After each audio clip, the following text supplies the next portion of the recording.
Friends, आज हम लोग कॉम्पोजिशन के बारे में बात करेंगे। तो कॉम्पोजिशन का जैसे कि बहुत लोगों का मैंने देखा कि बहुत सारे मिस्टेक्स हो जाते हैं, बहुत लोग कंफ्यूज रहते हैं कि एक पर्टिकुलर कॉम्पोजिशन कैसे लिखना है।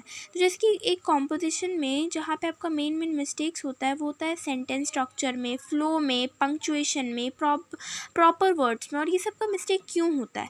ये सब का मिस्टेक इसी वजह से होता है क्योंकि हम लोग उस समय पे ऐसे लिखने के टाइम पे इतने कंफ्यूज होते हैं कि हम लोग ये भी दे देते हैं और अगर लिखते लिखते भी कोई आइडिया आ गया तो चलो उसको भी डाल देते हैं, जिससे जो कंक्लूजन में पार्ट होना चाहिए उसको हम लोग बॉडी में लिख देते हैं, इंट्रोडक्शन वाला पोर्शन को बॉडी में लिख देते हैं, बॉडी वाला पोर्शन को इंट्रोडक्शन में लिख देते हैं, जिससे जो रीडर होता है उसको पढ़ने में बहुत ज़्यादा कॉम्प्लेक्स काइंड ऑफ और बहुत ज़्यादा उसको बार बार एक ही सेंटेंस को पढ़ना पड़ता है समझने के लिए। दूसरा, जैसे कि हम लोग लिखते टाइम पंक्चुएशन को बहुत ज़्यादा निगलेक्ट कर देते हैं, कॉमास ये सब को, ठीक है। इसके बाद जिसकी प्रॉपर वर्ड्स का इस्तेमाल नहीं करते या एक ही वर्ड्स का बार बार इस्तेमाल किए जा रहे हैं, तो वो सब चीज़ों को ही मैं आज इस वीडियो में डिस्कस करने वाली हूँ। तो जैसे कि जो बेसिक जो प्रॉब्लम होता है वो होता है कॉमास में, कि कॉमास कहाँ इस्तेमाल करना चाहिए। तो कॉमास आपको बिफोर कोऑर्डिनेटिंग कंजंक्शंस, ठीक है, यानी कि एंड वगैरह जो कोऑर्डिनेटिंग कंजंक्शन होता है तो उसके पहले हम लोग उसका इस्तेमाल करते हैं। इसके अलावा बिफोर इंट्रोडक्टरी वर्ड्स जैसे कि फाइनली, हाउएवर, इस सेंस में जब हम लोग हाउएवर लिखे या फाइनली लिखे कि आप बहुत सारा बात बता दी, उसके बाद आपको लिखना है कि फाइनली आई डिड दैट और आई एट दैट, तो उस सेंस में भी आप फाइनली के बाद कॉमा लगाओगे, हाउएवर के बाद, देयरफॉर के बाद, ठीक है। इसके बाद आफ्टर डिस्क्राइबिंग अ नेम, मतलब after describing a name in the sense that आप लिखे कि there Einstein, like Albert Einstein, comma a great scientist.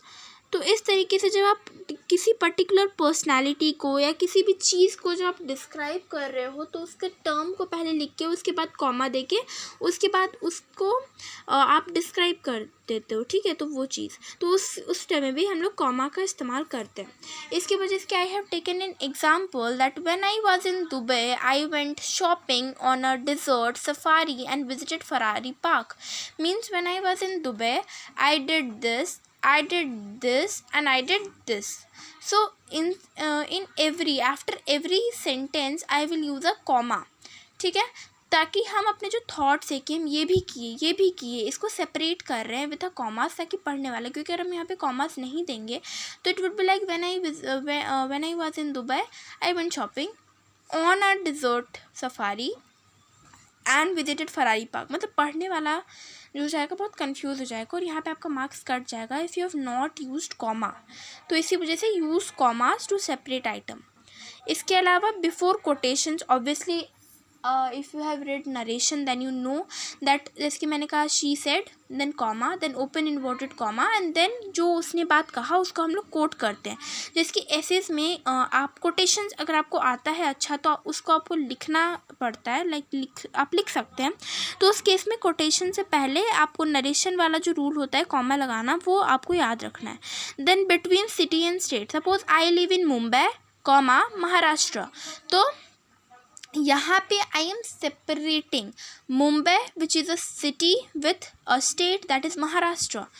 Then use comma to separate negation, like I wore a white shirt, ठीक है, I wore a white shirt when I went for the interview, like I wore a white shirt not a black shirt, ठीक है। इस तरीके से जब sentence होता है कि आपको बताने कि मैंने ये पहना था, ये नहीं किया था, उस सेंटेंस में जब आप बोल रहे हो नहीं किया था उससे पहले आपको यहाँ पे कॉमा लगाना है।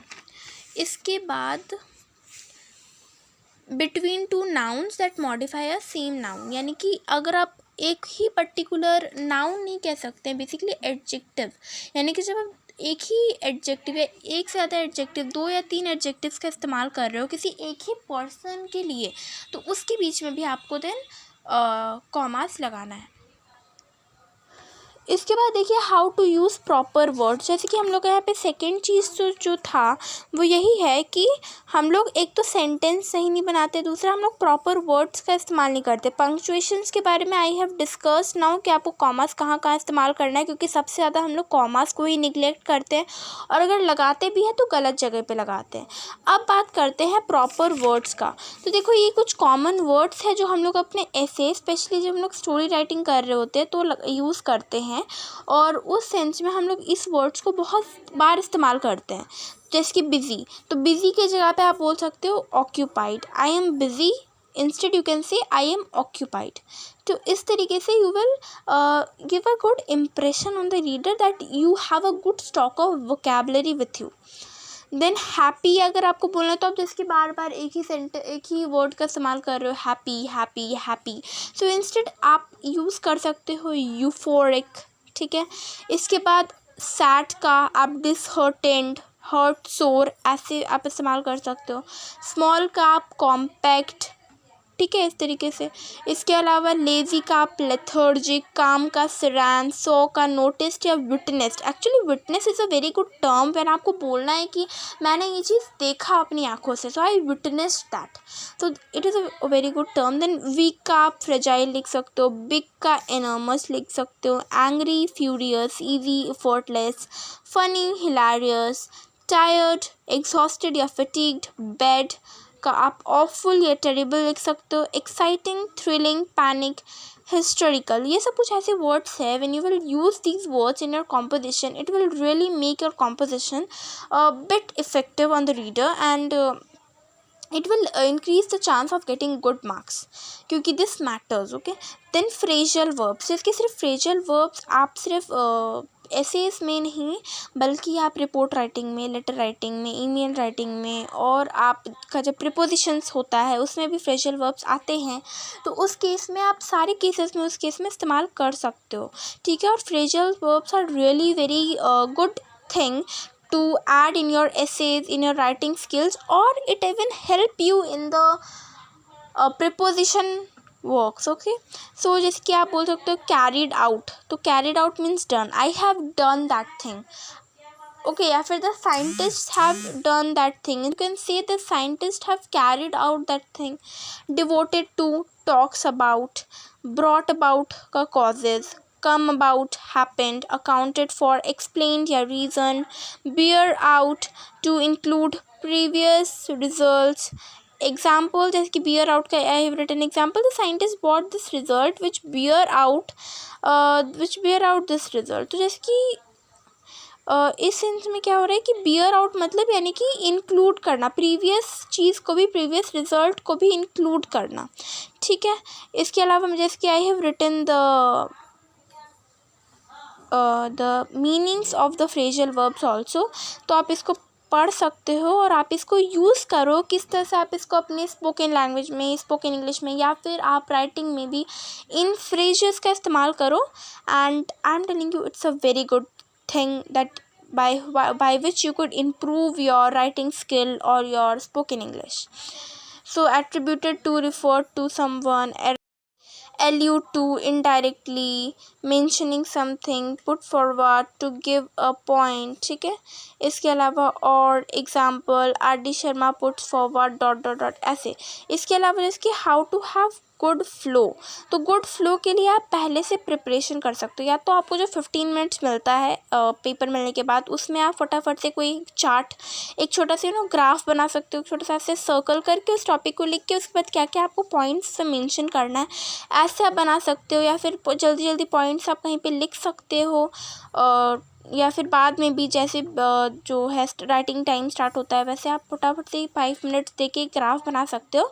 And that 5 minutes which you will spend on that particular graph is really going to help you while you are writing the essay, क्योंकि वो आपका फ्लो को टूटने नहीं देगा, क्योंकि आप पहले से ही प्लान करके रखे हो कि मुझे ये पॉइंट को इंक्लूड करना है, ये पॉइंट को इंक्लूड करना है, तो कोई भी पॉइंट छूटेगा नहीं, दूसरा फ्लो भी टूटेगा नहीं, ठीक है। और इसके अलावा अगर आपको बीच में भी कुछ याद आता है तो वो भी आप वहाँ पे मेंशन कर सकते हो।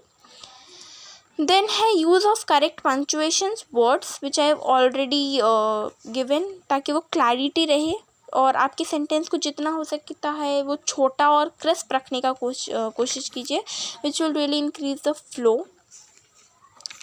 इसके बाद एज आई सेड कि जैसे कॉम्पोजिशन में बहुत सारा टाइप्स, जैसे कि आपका जो टेंसेस का मिस्टेक हो सकता है कि आप टेंसेस में गलती कर रहे हो, आप पहले पास्ट का इस्तेमाल कर रहे हो फिर आप प्रेजेंट का इस्तेमाल कर रहे हो, तो वो जो टेंसेस का मिक्सअप हो जाता है वो मत कीजिए। ठीक है। इसके बाद सेकेंडली कि एक फ़्लो बना रहना चाहिए, do not mix up the flow, और इन सब बातों का बेसिकली इस्तेमाल करना है। If you have any query you could write down in the comment section. Next video में I'll also brought some more tips to write a proper composition that will increase or really boost your writing skill.